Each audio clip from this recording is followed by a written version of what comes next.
welcome to the Box Angeles podcast with me. I am your host, Mike Elder. Thank you for being here. It means so much to me. You have no idea.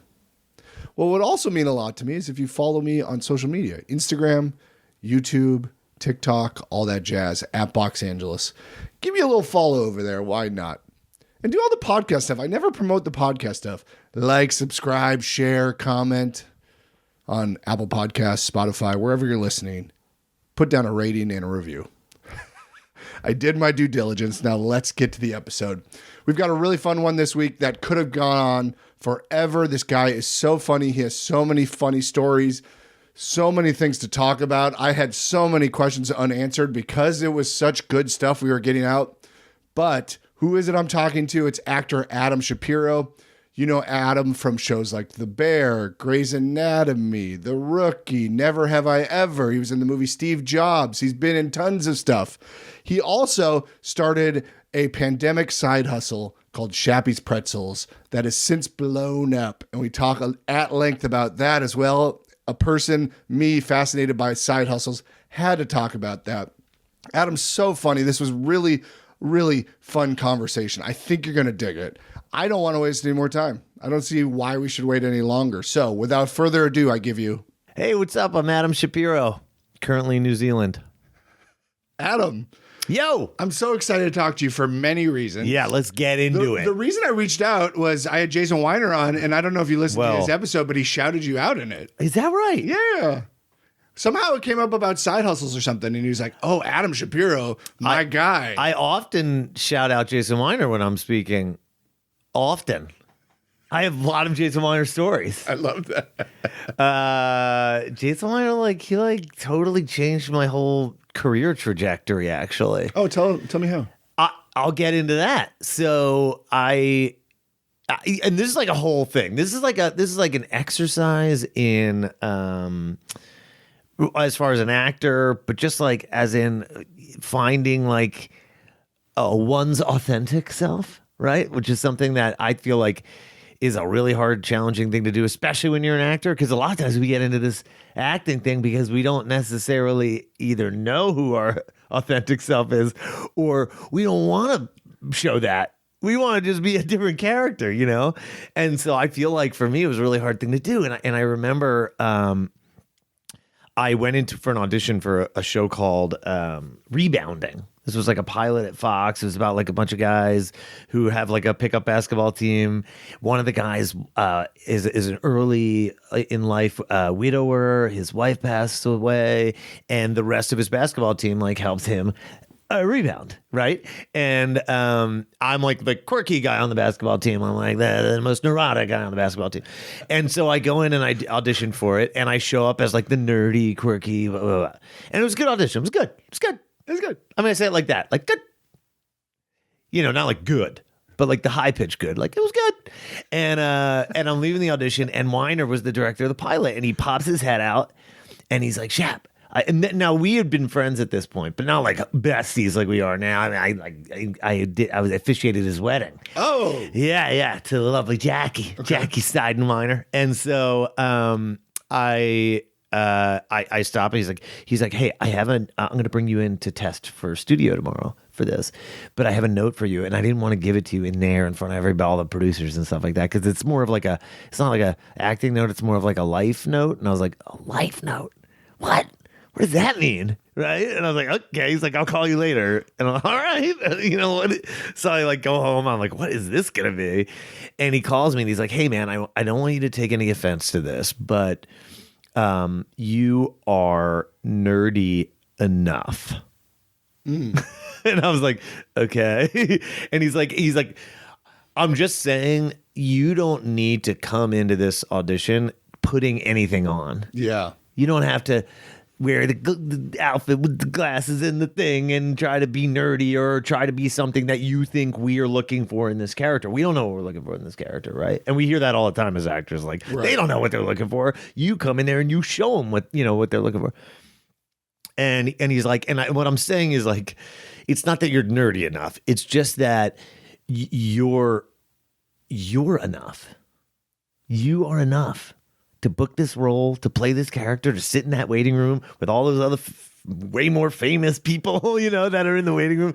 He's like, I see when you come in, I know you, and then I see when you audition, and it's like it's a different version. It's like you're playing at the role as opposed to, it's like you're layering on as opposed to revealing who you are. Interesting. And he's like, I think if you could bottle what Adam Shapiro is, and you could actually give that to us in the audition, I think that you would work forever, you know? But if you're going to come in playing at this nerdy character, if we're looking for a huge nerd bigger than you, we could find 10 of them. We're in Hollywood. You know what I mean? Like, we could find somebody who's going to trip over their shoelaces unironically on the way into the audition, fall and slip on a, you know what I mean? And we could find that guy, right? So we're not calling you in because we want you to be that guy. We're calling you in because we want you to be you. And so he's like, listen, I used to be an actor, and that's why I'm a director now. I could never take this note. But he's like, I feel like you could take this note. So if you want to try it, do it tomorrow, because I'm going to be there, and I'm not going to let you fail. And it's a safe space to try it. And if you hate it and it sucks and it feels too vulnerable and too scary, then don't, you know what I mean? You'll get your one-liners and your small parts here and there forever, and that's fine. But if you want to like jump up to this level, you know. So I'm like, oh my God, this is insane. So I'm like walking through the Fox lot for that audition the next day, and I'm feeling like I'm about to go like bungee jump or like skydive or something, you know? Like, it was scary. Yeah. That is not my MO, like revealing my true self, you know what I mean? And the actual mood I'm in that moment. Like, I used to go in for auditions and just like do stand up. Yeah. You know what I mean? Not even good stand up. Just like whatever I thought of in the lobby. Like, hey, 4 or 5, it's so crowded on the way here, you know? Could we park any further? Not good. You know what I mean? I'm almost talking myself out of the role. So I go in there and I'm like, I guess I'm just doing this. Jeans, t-shirt, me. And I walk in, no shtick, no nothing. I do the scene, and it gets like these real laughs, not like those canned audition laughs, but like real. I thought it went really well. It was a good audition. Not good. It was good. And I leave, and he comes out of the room, and he's like, Shap. And I turn around and he goes, like that, huge thumbs up. And I'm like, well, thanks, man. He goes, listen, you're not getting this role. You're not getting it. It's already been offered. It's been offered to a guy from Saturday. Dude from Saturday Live's taking it. He was offered to a couple days ago. He's like, what I wanted to give you the opportunity to do is to show everybody in that room, from the studio, the network, everybody who you are, because what you just did in there didn't just get you you didn't get the gig, but fuck the gig. Right. You just got yourself like a career. You keep doing that, you're going to work forever. Right? Yeah. And it was just the most monumental, crazy. And it's so funny because I had been taking acting classes since college, and acting teachers and acting people, coaches, whatever, always tell me, make it smaller, do less. Yeah. Smaller.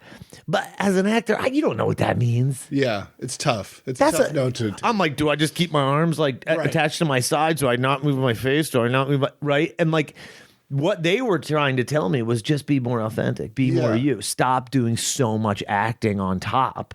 Stop putting so much onto every line. Just be you.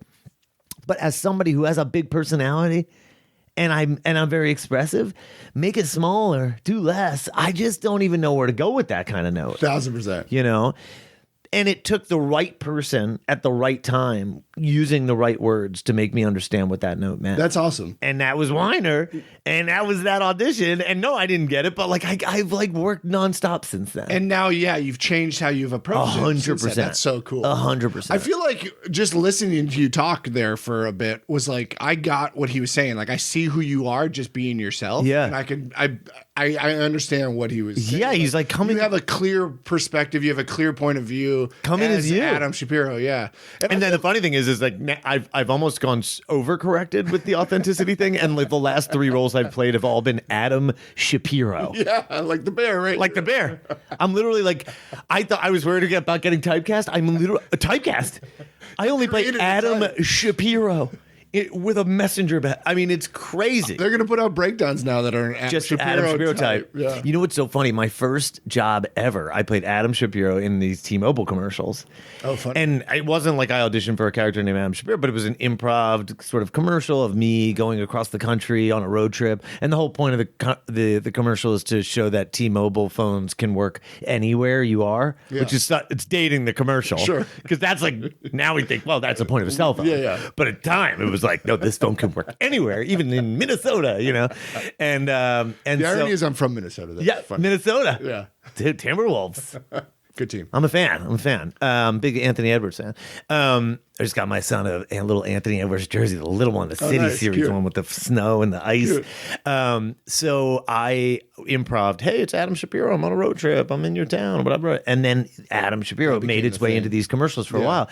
And then I finally got a manager, and the manager sent me a breakdown, like a old school fax breakdown that says looking for an Adam Shapiro type. Wow. And I was like, do they even know? I mean, how would anybody know who that is? Yeah, I went in for that audition, and it was for Mike White. No way. Yeah, it was for. Did you get it? No, I didn't get it. That's it was so funny. It was for a pilot that Mike White wrote. This is 25 years before White Lotus. But it was about it was about a family. I think Molly Shannon ended up doing it. Okay. I didn't get that role, but the casting director brought me in later that day for a co-star role on a show called Oliver Bean. Okay. And I got that, and that was my first amazing. TV role ever. That's amazing. Isn't that crazy? And Mike White put out that breakdown because of your T-Mobile I commercial? guess so. That's so Oh, random. it said that from the T-Mobile commercial. It said that on the breakdown. Wow. Did they hunt you down for that, or did you? No, just my happen to manager fit was in? like, wait, you don't need to find an Adam Shapiro type. You think this guy's too busy to do your show? He's so never even booked a funny. TV show or a movie before.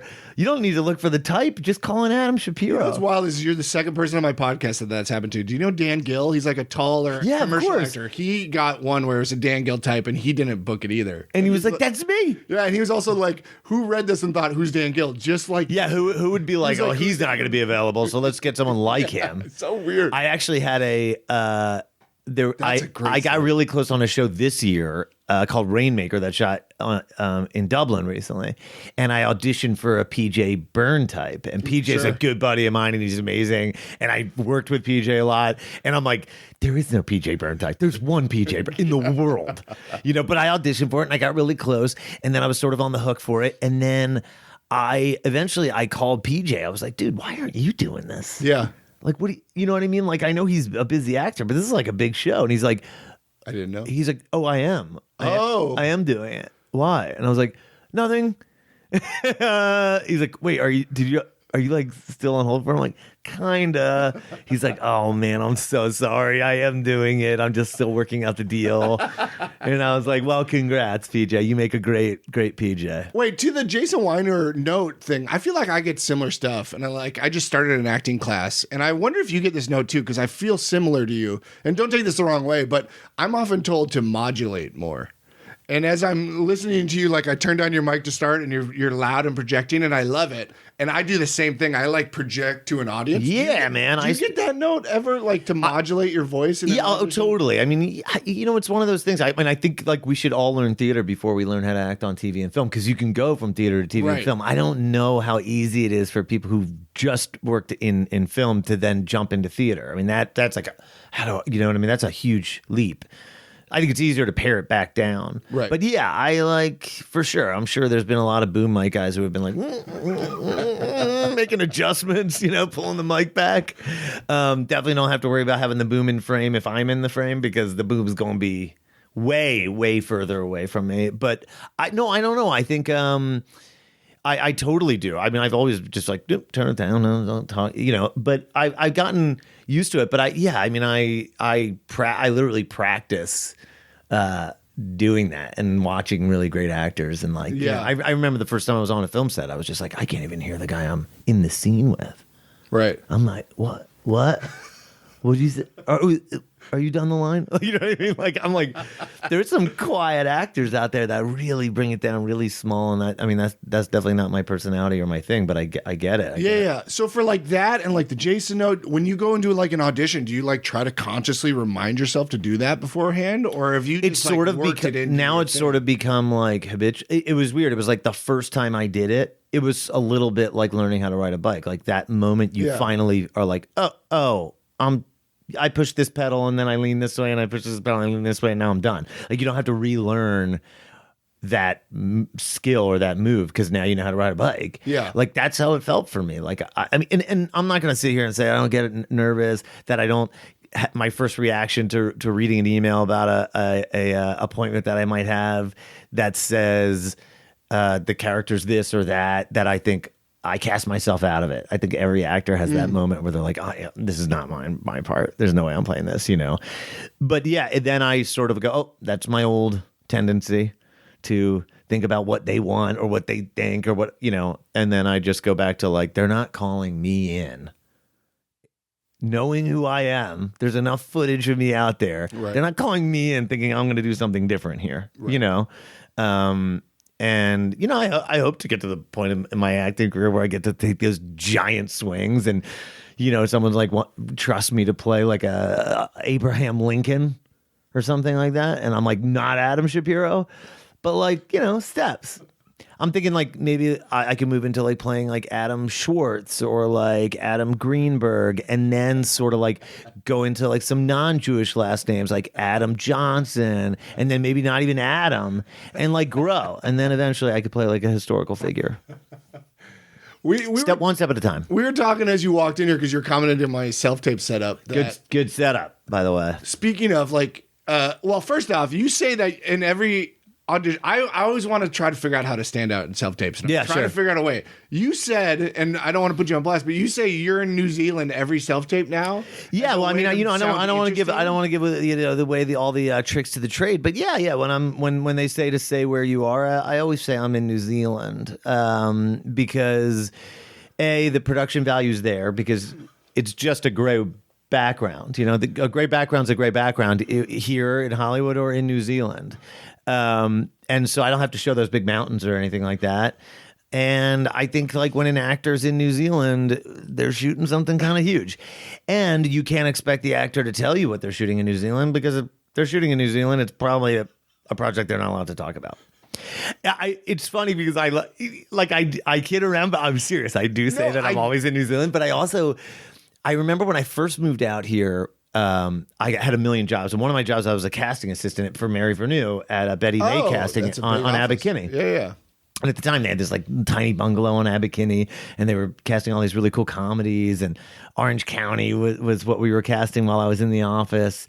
And then there was a movie called Waiting about all these waiters. I don't think the movie ended up being made for like another like 5 or 6 years after we were initially casting it. But I remember, you know, one of my jobs was to file the headshots into categories. So a headshot comes in, throw it into like whatever their category is, age range, whatever, male, female.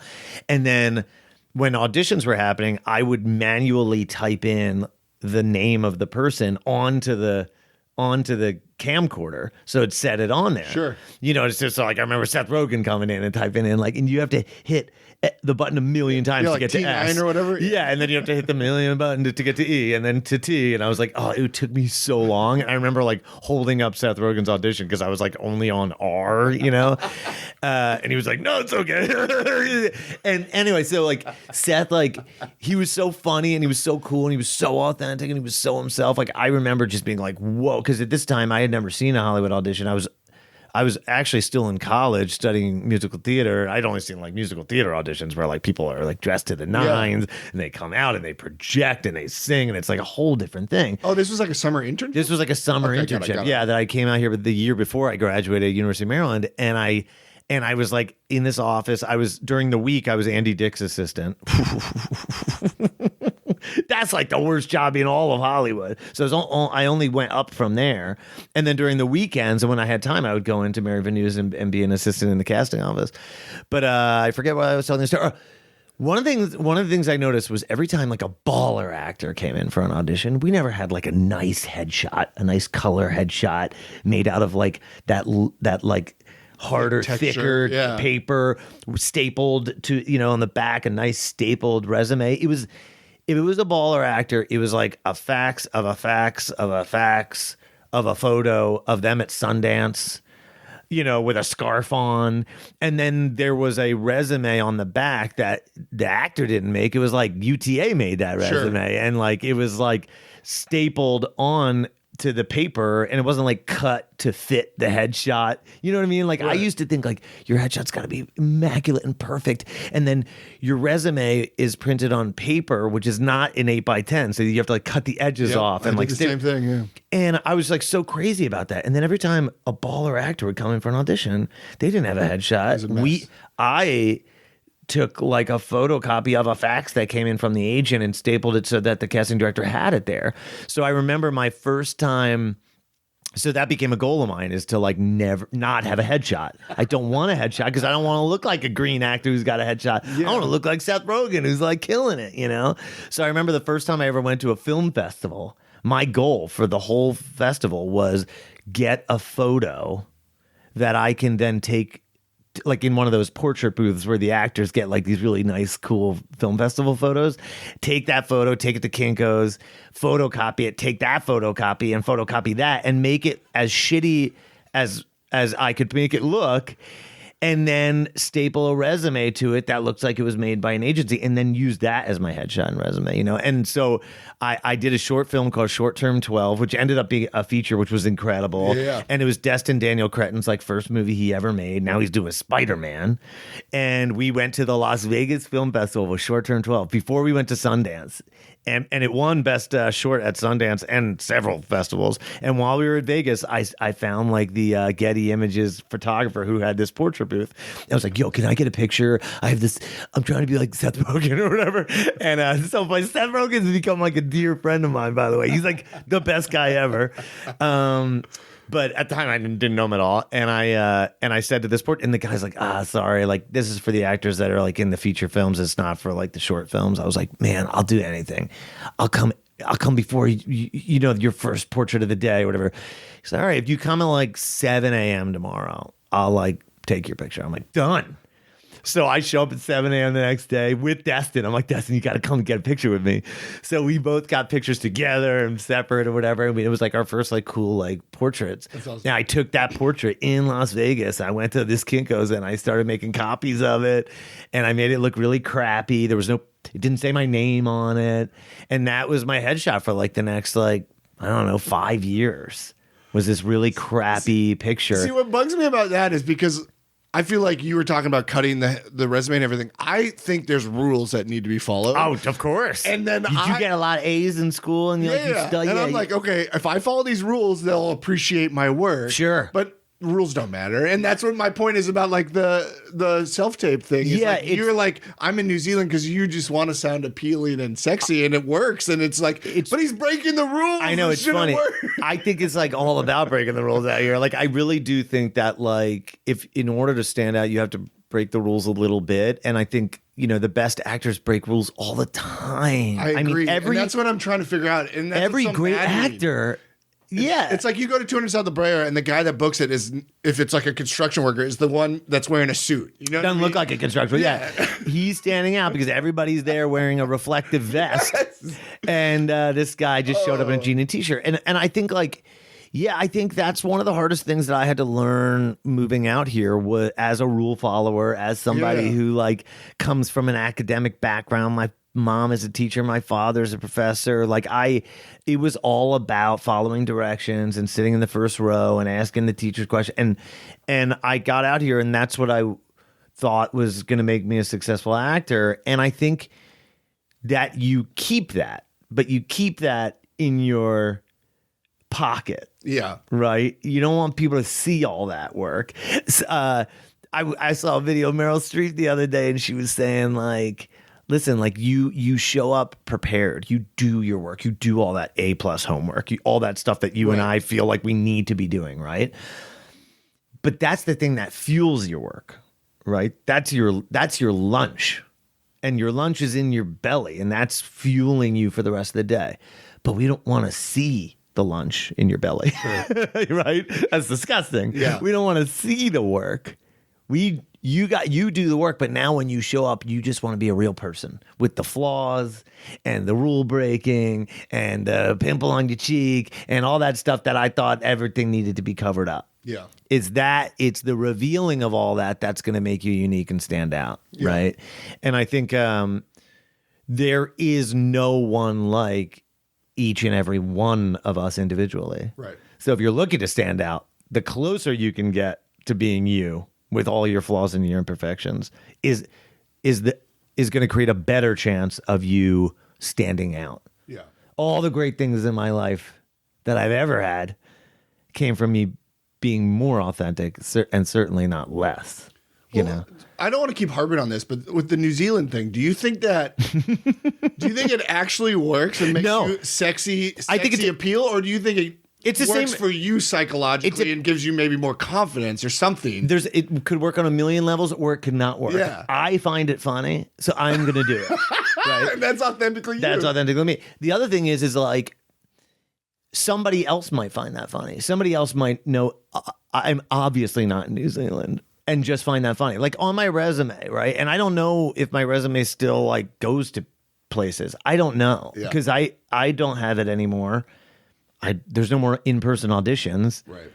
You know, I used to show up to an audition, give the headshot and the resume to the cast director. They'd be like looking at it, you know? Or then I would show up a little bit later in my career and I would show up and the cast director would already have my headshot and resume. I'm like, oh, okay. That's another level, right? Yeah.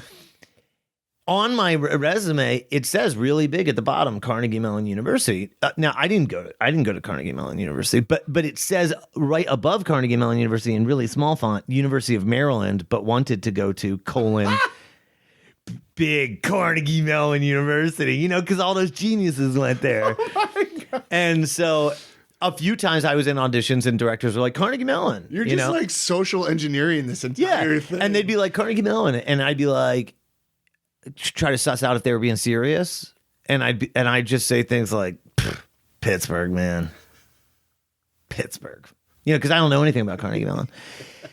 Or they would go ask me something specific, like Carnegie Mellon, who was your acting professor? And I go, oh no, look a little closer.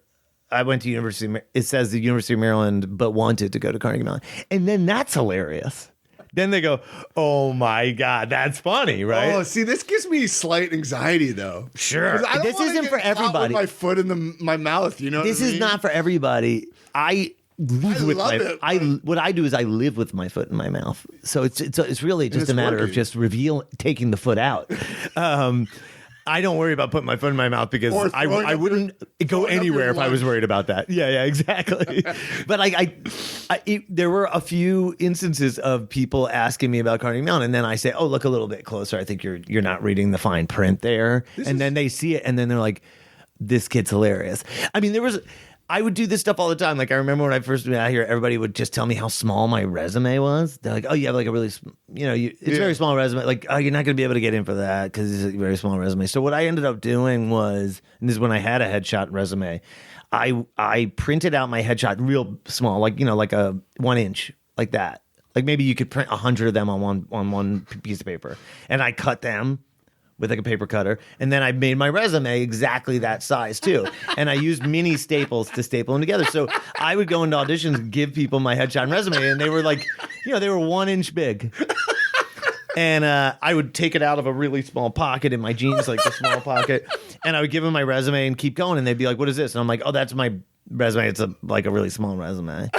And now that's like the dumbest thing in the world, and it's so cheesy, and it's like prop comedy, I guess you could call it, but like it was really funny. And like funny, dude. I remember being at a bar and somebody came up to me. We were at Barney's Beanery on in West Hollywood on Santa Monica, and this guy came up to me. He's like, "Yo, I'm a casting assistant at an office, and your tiny headshot is like on our wall." That's great. Like we put it next to our desk. We like tacked it up, your little headshot. Oh, and that's the point. Yeah. You know what I mean? Like that's I want my headshot to be tacked up on the casting office wall, and making it really small made it really memorable and hilarious.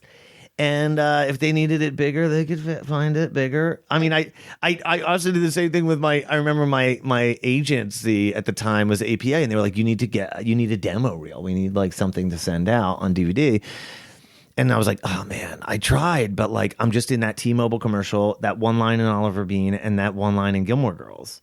You know, my demo reel's like 34 seconds long with all my stuff. And that's including the whole commercial, even at the end where Catherine Zeta-Jones is like, T-Mobile, get more, right? Like I'm like keeping everything in there. Yeah. The lines before I talk, the lines after I talk.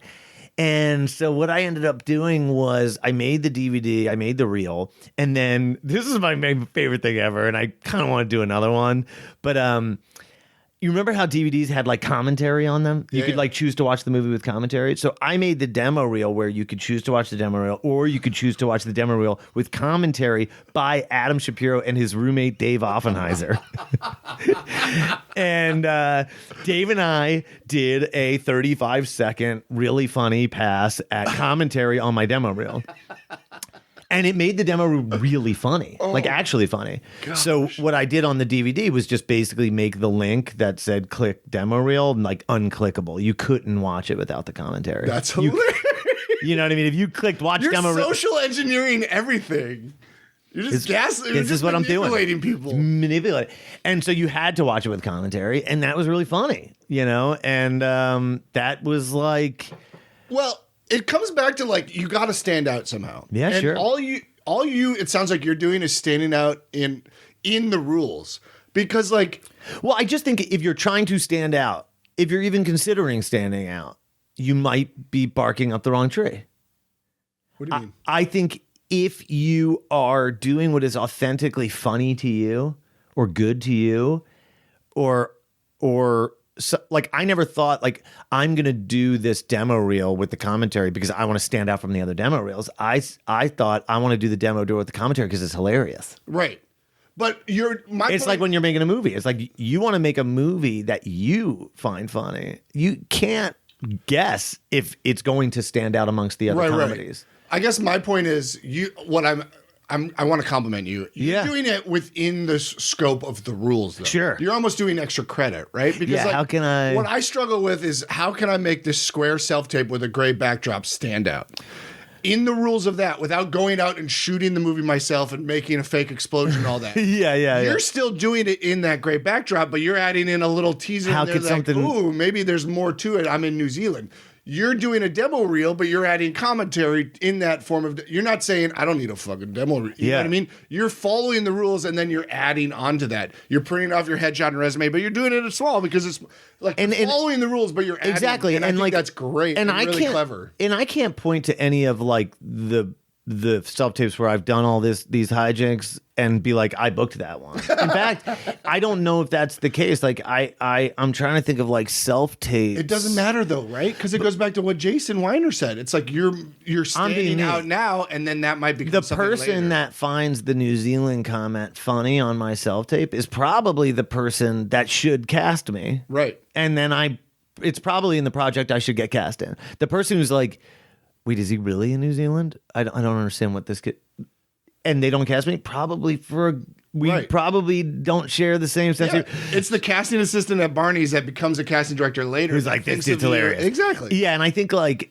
that's the other thing is like this keeps self-taping fun for me, and that's another thing. Like I would rather spend 5 self-tapes, 6 self-tapes that I literally throw into the garbage because the people don't understand why I'm saying I'm in New Zealand and they don't get that, in order to keep it fun so that when I do that 7th self-tape, I'm having a good time with it and that person gets me and that's the job I should get, you know? And so that's the other thing is like, I got to keep it fun for me because this business can feel really serious and like you got to be doing one thing or another. And I don't know. I feel like for me personally, if I'm having a good time and I'm in a good headspace, then the work is usually better because of it. Yeah. I love it. You've sort of inspired me a little bit. You know, but I do think like these things are ridiculous. They're very personal to me that not anybody could show up and give a mini headshot and pull that off because it may not be in their personality, but there is something in their personality that would be similar to that, something unique to them that is going to... I don't know. You ever watched Love on the Spectrum? Oh yeah. I'm watching the new Connor's season my right guy. now. That guy's the biggest character. And like, if I just think like I watch that show, and I don't know if you feel the same way, but I'm not only is it just so heartwarming and beautiful and just they're pure. incredible, They're just pure people. and but talk about an exercise in authenticity. 1000%. Everybody on that show says exactly what's on their mind. Yep. You know, the girl last night while I was watching the episode, she says to the dating expert, "How many toys is it appropriate for me to bring on the date?" Right. Because I want to bring all my dolls and all my beads and stuff. And the expert's sort of like, "Well, what do you think about 2? 2 dolls. Would that be enough?" And she was like, "Yeah, I think I would be able to, because normally I bring a lot more than that, but yeah, 2 is fine, right?" And I'm thinking like, that's just real. Yeah. All of us have something like that. That's not, you don't have to be like on the spectrum autistic to feel like you want to bring something that brings you comfort into a situation, And so she's just being so authentic and real. And like, I watched that show and I'm like, I've never liked people more than I like the people on this show. Yeah, I agree. They're so real. Yeah. And so funny. And they're getting how so funny famous is too it? on like TikTok and stuff, And which how I love. And also from a comedy standpoint, how funny are those guys? They're great. Connor's hilarious. The comedy, Connor is so funny, and like and they're and a lot of the stuff they're saying is funny, and they're intending it to be funny, and it is funny. Yeah. Yeah. Wait, how much are you actually self-taping though? Like honestly, because to me it's like at this point, does most of your stuff come from auditions still? Yeah. Really? Wow. I rarely get phone calls and offers. It's pretty rare. That's so interesting to me. I had auditioned for The Bear earlier on in the series, I think, but the role I got on The Bear was an offer, and I couldn't believe it. And I said to Chris Storr when I was leaving after my first episode, which I thought was going to be my only episode, which I was thrilled about. Yeah, there's nothing more like amazing when you book like that one episode guest star and then they call you and like, "Hey, we're going to have you back." And all of a sudden you become a recurring character and you're like, "Yes, that's awesome." Because it's so easy to not bring someone back after one episode, but to bring them back, you gotta like figure out how do you add them to the story and write them in. So like, there's like a reason that they're bringing you back. And I'm like, "Oh, that's so cool. It's such a honor." And I think, The Bear, I was leaving after my only episode in season 2, and I said to Chris, "Dude, thank you so much. Like, I never just get a phone call out of the blue. I auditioned for everything, And he's like, "Well, we're so obsessed with the pretzel thing. We had to get you in here." And I was like, "The pretzel thing? The pretzels? I've been auditioning for like 25 years. The pretzels?" So that's another interesting story about sort of how this industry does sort of obsess, and I think rightfully so, over like what else actors might bring to the table. Yeah, 1000%. I know when I sit down at a dinner party and I'm with like those actors who just talk about acting the whole time, I just want to be anywhere else in that moment. Yeah. Right? I'm like not the kind of I like being on a show like this because we could just talk about acting stuff. We could talk about like the business. But if we were at a dinner party right now, the last thing I would be mentioning is self-taping and appointments. Like it drives me crazy, especially hearing about other people's. I'm like, I don't even want to, Yeah. And but when I meet those actors and you're like, "Whoa, this dude's like a race car driver. This guy like sells this or this guy 100%. like when he's a woodworker." I interviewed the Capital One guy. The bank guy? Sure. He's tall, drink of water. He is a United Airlines pilot by day. And that's so fascinating, That's isn't it? fucking insane. It's And now he's a amazing. spokesman for Capital One for 10 years. Yeah, and he's so good on those spots. He's like such a great spokesman. Like, that's interesting as hell. You're I right. know. I want to talk to you, though, about So yeah, I do audition normally, and it's rare that I get an offer for anything. That's for sure. But the pretzels has helped, and I want to talk to you about your side hustles because I'm fascinated by the idea of side hustles. I have a lot. I just quit my day. I had a tech startup day job for like 10 years, and I just quit it. Whoa. And so I might need more side hustles. So Sure. I want to talk to you about the pretzels. How this was a COVID side project while you couldn't act, right? So here's, Also, you run a theater with your wife, which is awesome. Yeah, so I got a theater company that's like 18 years old now. I'm more like a grandpa. I'm not like running it anymore. I did that for a long time. When the pretzel thing started, I sort of like stepped back in the theater company. It was like, listen, I'm here for like anything and everything the theater company needs. Yeah. But I need the theater company to hire people to do what I've been doing for the past like 15 years. Because I was doing all of our marketing, websites, social media, ticket sales, graphic design, video, editing, everything for the company. Because I was like the one guy in the company that like knew how to use a computer. Right. And then that developed into this like giant job. And I was like, guys, when the time comes and I got to step down, it's going to be 2 people for sure, at least. Because I'm doing ticket sales and marketing, but also graphic design. Like, I don't know if you're going to be able to find, not that somebody can't do what I can do, but nobody would want to do that in their right mind. Take a job where they're doing all these things, you know? Right. Well, I just love it too, because like, I think a lot of actors think, oh, the dream is to work steadily and just be an actor. But I think even good, successful actors like you and even bigger, famous, more people than that have side up. Well, and as a vodka, you know, 100%. Like, it's a very important to have. And the other thing is, I think acting, just being an actor in a vacuum, let's say you're just doing small theater in a small town somewhere in the world, your only skill that you need to do that is the acting part. That's it. Right? You want to be an actor in Hollywood, you're the CEO of a company, and that company has all the departments that any larger company would have: marketing, social media, sales, outreach, HR, accounting, all the vice president positions, operations. You have all that. And you need to fill every one of those seats. And if you don't have any money, you're doing all them. You're doing social media. You're doing your publicity. Then your career grows and you're like, I can hire a publicist for $7,000 a month. I can hire a business manager to handle all my finances and getting those bills paid and getting the paychecks in. I can hire a manager to manage my time, and I can hire an assistant to do the running around. So like, you can start to actually create that company. But the moment you move to Hollywood, the moment you say you're an actor in Hollywood, that company now exists and you are the CEO. Right. And you have to be responsible for all those other parts. So I was so grateful for my time as the marketing and social media manager at IAMA at our theater company, because I learned how to edit photos and how to edit video and how to graphic design and all that stuff. And those things helped me as an actor tremendously. Now, as an actor, if you don't know how to use a computer, you're fucked. I mean, all your auditions, you need to submit and edit and shoot and light and all that stuff. And when I first moved out here, that was not a thing. Right. You know, you paid like $1,500 for a good headshot. It's like, now it's like, dude, take a picture of yourself. What are you doing? You know what I mean? Like, there's so many things that as actors we could do if we develop those skills. And again, I think like I said, with like the little things I used to like to do to promote myself, where I wasn't necessarily doing it to stand out. I was doing it because I thought it was funny.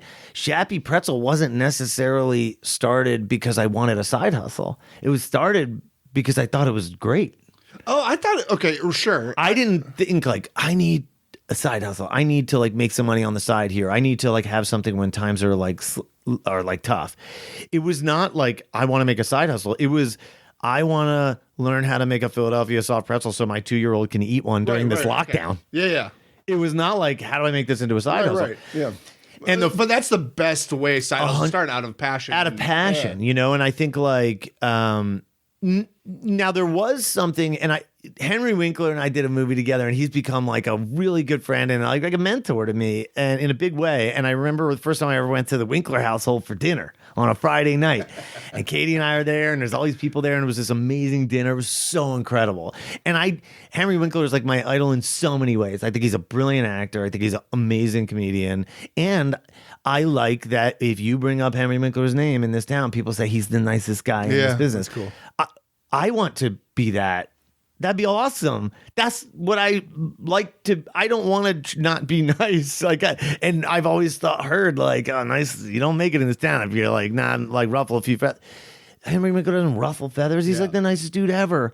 But he's not the nicest dude ever because he's faking it. He just is, you know. And so we're at this dinner with him, and he pulls me aside, and we had just finished this movie, and he was like, Adam, I have good news for you, and I have bad news for you. And I was like, okay. And he's like, the good news is you're good at the acting thing, and I think you're going to work forever. I was like, oh my God, that's amazing. He's like, the bad news is that you're good at the acting thing, and I think you're going to work like forever.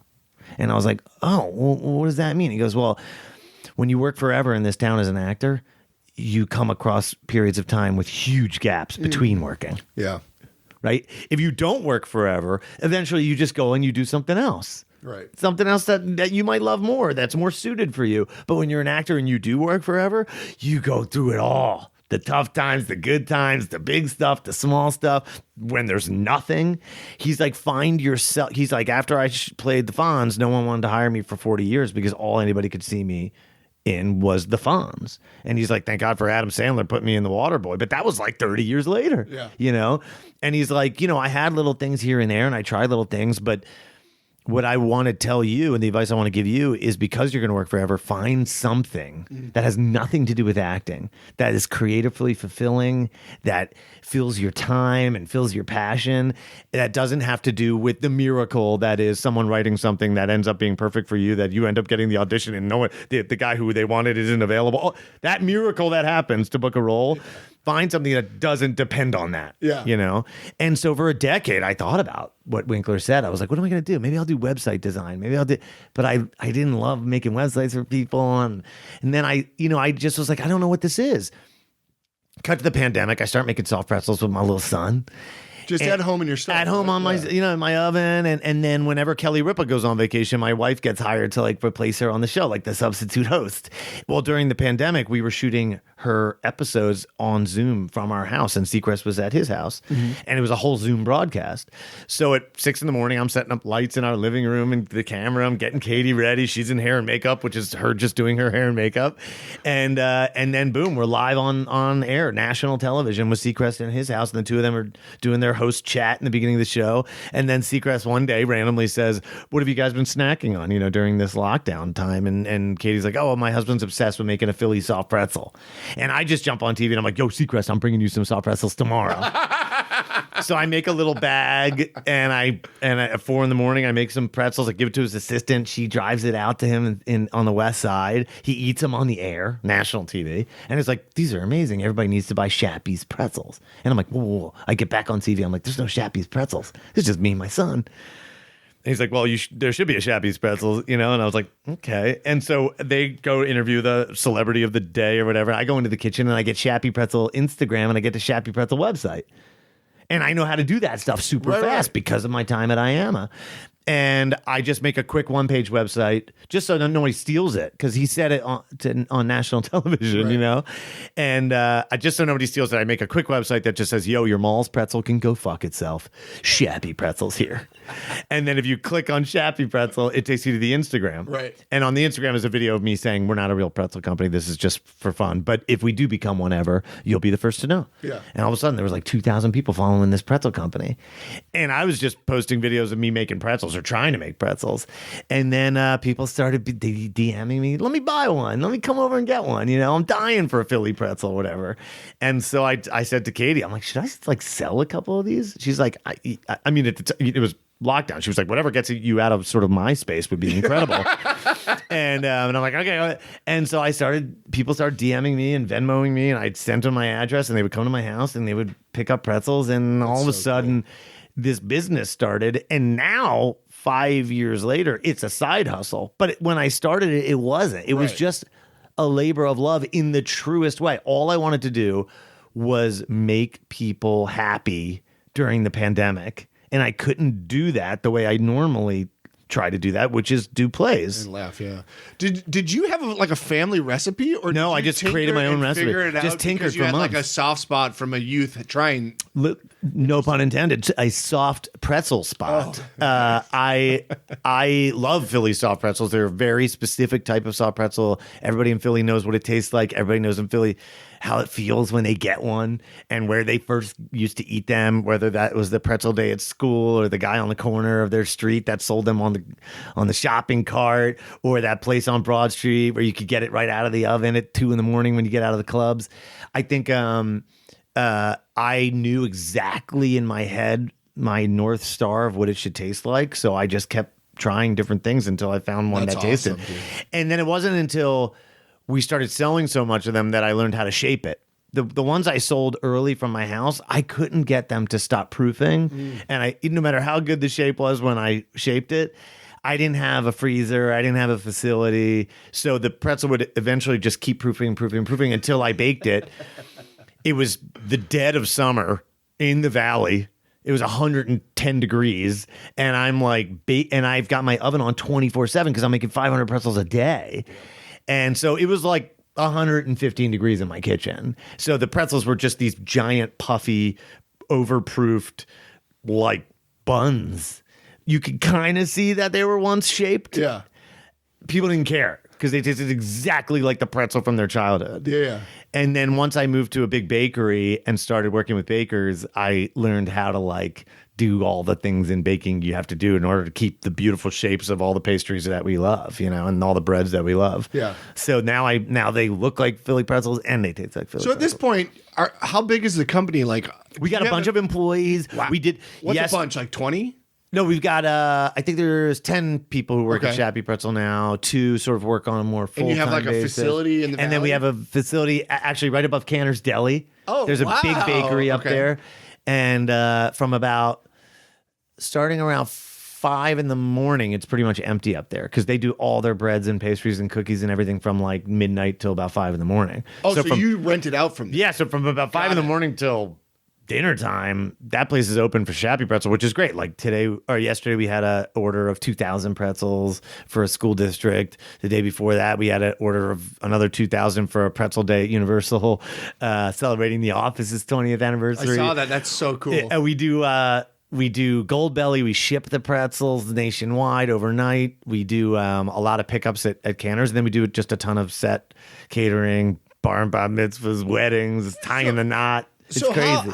So I'm fascinated then by how do you split your time then, or how do you like They're manage just your time? right now that it feels like it's just two full-time jobs. There's the side hustle is whatever one I'm not working on actually. Okay. So it's like today I get to talk to you and talk about acting and stuff. So the pretzel thing the slack needs to get picked up by my staff today. And I'm not on my email right now, and so that's the side hustle. But tomorrow I might be all pretzels all day, and then the act because there's nothing happening on the acting front. Right. So it's really like just doing two full-time jobs. But like you just came back. I don't know if I'm allowed to say this. You just shot on the Bear. on the Bear for like a week. So are you like you're running lines? Oh, I'm you're fully like on set, and then you go to your trailer and you're just like responding to. I mean, I remember I was doing Never Have I Ever, and we were about to do a scene, and the camera department in Never Have I Ever was like coolest guys ever, and the camera op on the camera that was on my close up was on a dolly, and he's really close to me, and we're about to start taking. He's like, "Yo, Shap, just really quick, I ordered a sweatshirt, Shappy Pretzel sweatshirt.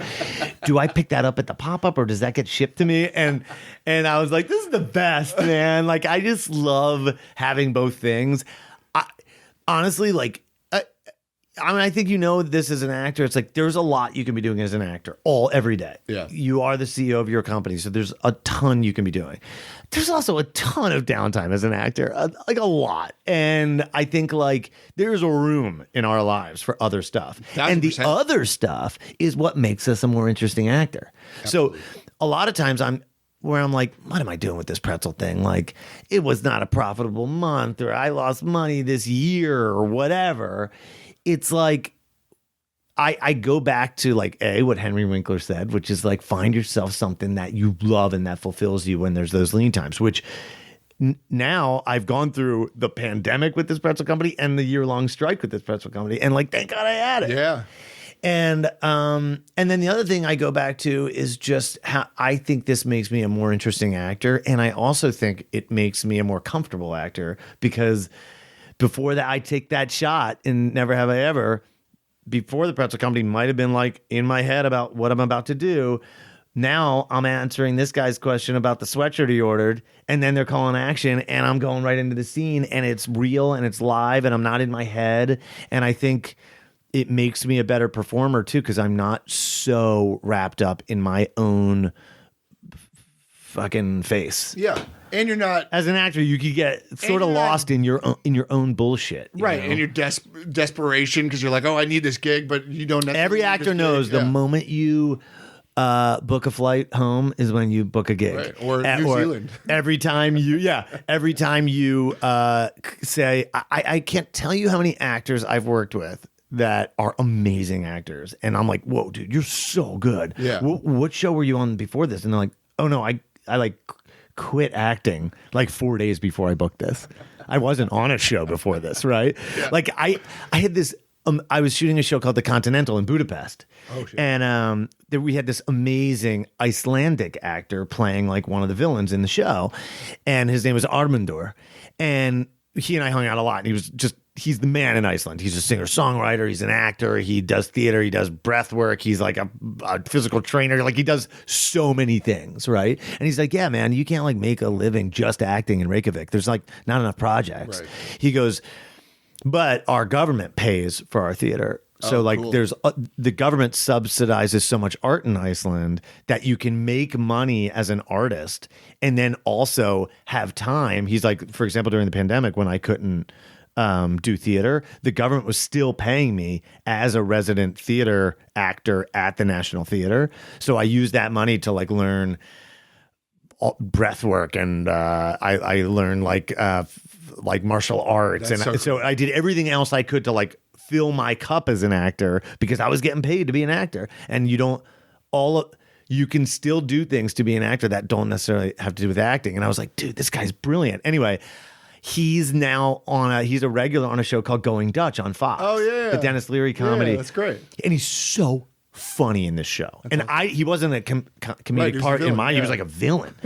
And I WhatsApped him literally 2 days ago. And I was like, dude, I just watched your first episode of Going Dutch. You are so funny in this. You're killing it. It's amazing.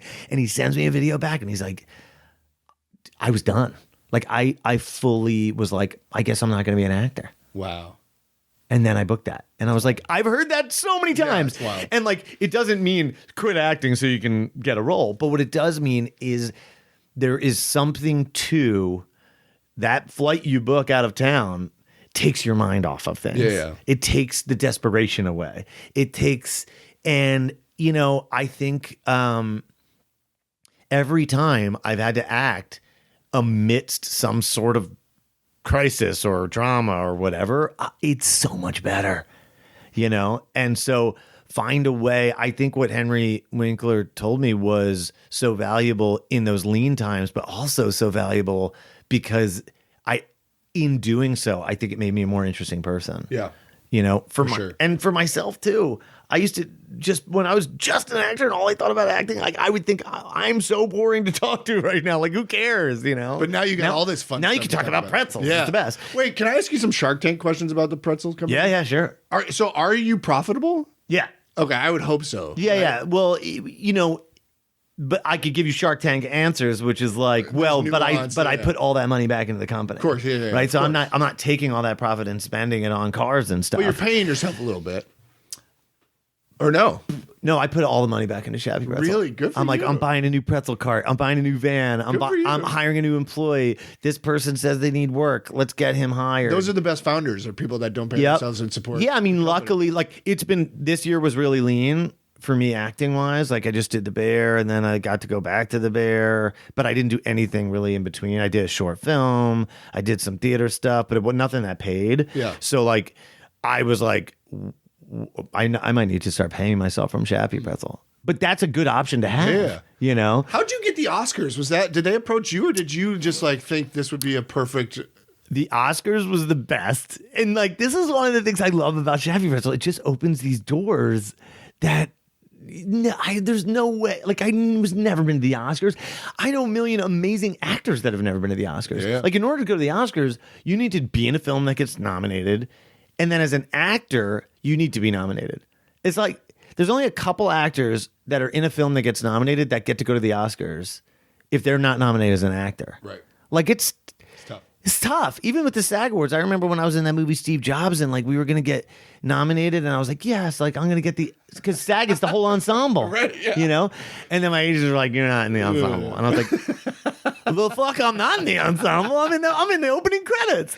They're like, yeah, but you have a shared card with Sarah Snook. Oh. And I'm like, Sarah Snook is not in the ensemble.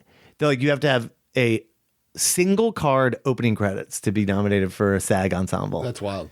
And I was like, God, it just never ends with this business. But you know what's so funny is that now I know that, which that's good. So I could be like, tell my agents like, yo, try everything you can to get a single card in the opening credits. Although if you're gonna share a card, Sarah Snook's not a bad one to share with. Just the best actress in the freaking world. But I actually did end up sneaking into that SAG Awards anyway because they hired my wife as the social media correspondent for SAG for the awards. So I was in there anyway. And 1,000 amazing stories came out of that night. One of which, this was the SAG Awards. One of which was Kate Winslet was like my best friend on that movie. She was my movie best friend, which now I've learned is like not real best friend, which sucks. I miss them. Noni Linsky gave an interview the other day that I read where she was like, I remember growing up in this business and thinking that my on-set best friend was going to be my real best friend. And it was like really heartbreaking. I feel that way about the podcast. Right? You're like, no, really cool call me. Yeah. And like, I just like, I reached out to Melanie after that and I was like, dude, that felt that interview so much because I have had best friends on movies and yeah, they're your friends forever for sure. If I run into Kate Winslet, it's on, but like she lives in England and we don't see each other and we like don't talk ever, you know? And I'm like, anyway, so Winslet's like, let's get dinner after this, after the SAG Awards with my husband and Katie. I was like, great. I was like, let's take you to one of our favorite restaurants. This is our town. She's like, it's easier if we just eat where I'm staying. And I'm like, what hotel are you at? She's like, well, whenever I come, LA, I stay with Leo. And I'm like, the dude who just won Best Actor for The Revenant. And she's like, yeah, we'll go there and he'll get food. He'll just order food and we'll just eat there. And I was like, I'm like looking at Katie like, we're going to go eat dinner at Leonardo DiCaprio's house with Winslet? The Titanic reunion's going to happen at dinner? And so we go. It's the best night ever. Everybody you've ever wanted to meet in Hollywood is sort of stopping by as the night goes on. It turns into like a little bit of a party. The studio heads, movie stars, everybody's there. Leo left. He went to like a club. I was like, this is the craziest night ever. And the next day, I text all my boys, you're not going to believe this night I had. I ended up at DiCaprio's house and meeting him. He's showing me his artwork and all this beautiful stuff in his house. It was like the most amazing night. And one of my buddies writes, oh, look, I think this is the house. And he sent me like a link to a house he was selling online. And I was like, funny. And I clicked on the link and I was like, no, that's not the house. That must just be another house that he owns that he's selling. The house that we were in was not this house. It was like a $50 million unbelievable bachelor pad made using AI. Like it was like the most incredible house I've ever seen. Then I clicked on that link again later in the day and I'm like, wow, this house is kind of amazing. That's kind of where Katie and I were looking to buy a house. She was pregnant with Albie. We wanted a flat house with a flat driveway because we were in the hills with all these steps and we were not going to take a stroller up all these steps. So I went and looked at the house. And I FaceTimed Katie, who had just left for New York. I'm like, Katie, this house is amazing. And she's like, put an offer in. So I FaceTimed her. I showed it. I put an offer in. And I find out from the real estate, there's another offer in, same exact amount of money, but it's from a developer who can pay in cash or whatever. And I was like, oh man, that's the way it happens, I guess, a lot in real estate. And so I just text Kate Winslet. I'm like, why not? Kate, tell Leo that we have an offer in. This is the next day. Yeah. After the party. I'm like, while he still remembers who I am, text him and tell him I'm the person who actually is a real person that has an offer in his house that's going to live in the house as is. We're not going to tear it down. No carbon footprint. Yeah. It's good for the environment. Hey. Leo's an environment guy. Social engineering. We get the house. What? We live there now. We've been living there since we had our first baby. Albie's grown up in that house. Vera's grown up in that house. I never spoke to Kate or Leo ever again. That's wild. Never again. I can't wait to run into either of them again and be like, yo, we got the house. We'll put this clip on social media. Leo watches the show. Yeah, he's a big fan. So Leo, we end up getting the house. We're asking to come on the podcast. I keep saying I'm busy. We're in your uncle's house now. It's amazing. All we did was paint it. Wait, we're running out of time. Oh, sorry, the Oscars. Yeah, the Oscars come to you? I dropped off pretzels to Jimmy Kimmel because he's like a longtime Shappy Pretzel supporter, and he orders pretzels all the time to the show. And for the Super Bowl, Eagles, Kansas City, not the one that we won, but the one that they won. Yeah. he ordered Kansas City barbecue and Philly pretzels. So I dropped him off to him at his house. And as I was leaving, he and his wife, Molly, were like, yo, we're hosting the Oscars this year. We should do Shappy Pretzel for the Oscars. And I was like, yeah, sure. Done. I figured they meant like 40 pretzels backstage for the VIPs or something like that. So I get on the phone with the Academy producers and they're like, yeah, so we want to do a pretzel under every seat. And I'm like, how many seats are at the Oscars? They're like 5,000. I'm like, what?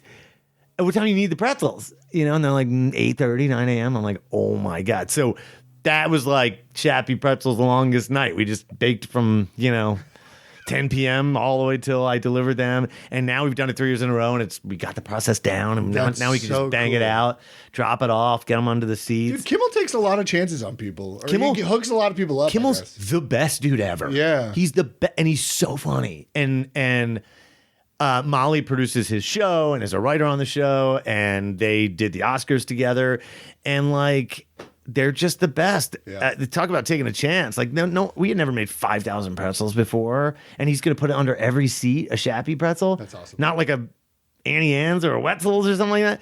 My other favorite thing is I was like, what am I gonna do with these? So the Oscars asked, how much would this cost? And I said, listen, I'll pay for the pretzels. Right? This is on me. Which is a lot of money. But you got to give me and Katie full access to the red carpet at the Oscars, Cool. interviews, pictures, whatever. And they were like, that doesn't really happen at the Oscars. Like, it's kind of a coveted red carpet. And they were like, I wasn't getting yeses or nos. And so we went to I was like, Katie, can you call the people at ABC from Ryan and Kelly or the Scandal people, anybody to try to make this work? Because the Oscars people were like, you could come to the Oscars. We just can't promise the red carpet thing. It's super secure. You need to be COVID tested by this company. Right. And you need to it's a lot, and security. And anyway, we finally got to the person who was in charge. And this is why you keep your contacts and you don't piss anybody off and burn bridges, because we ended up getting to the person who was in charge of the red carpet at ABC was someone who worked in PR at Scandal when Katie was on Scandal. Wild. And they were like, oh, we got you guys. So we ended up there. We're taking pictures on the red carpet, eating the pretzels, feeding each other the pretzels, doing all the interviews. We got $1 million in advertising for the $5,000 I spent on the pretzels. It was the best thing ever. And then they called the next year, and I was like, oh, this year you guys could just pay for the pretzels, and I don't need to come to the Oscars. And so now that's what they do. They pay, and we drop them off, and I'm out. Great. It's the best gig ever. That's so cool. And my favorite thing about the Oscars gig is that on the bag, there's a little note from, Jimmy or this year Conan. And on the back, there's a QR code that it says Shappy Pretzel, and there's a little QR code. But the QR code doesn't take you to Shappy Pretzel. You know where it takes you? Your Instagram? My demo reel. Oh, with the commentary? Really? Straight to the demo reel. I'm like, it's the Oscars. That's so smart. Yes. I don't need all these. I don't need all these people going to shappypretzel.com.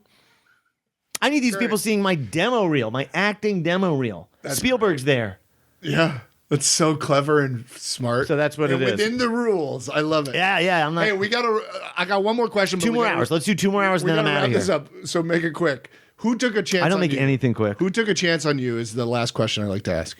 It sounds like a lot of people, but including Leo, but who took a chance on you? Well, my wife took a chance on me. That's funny and applicable.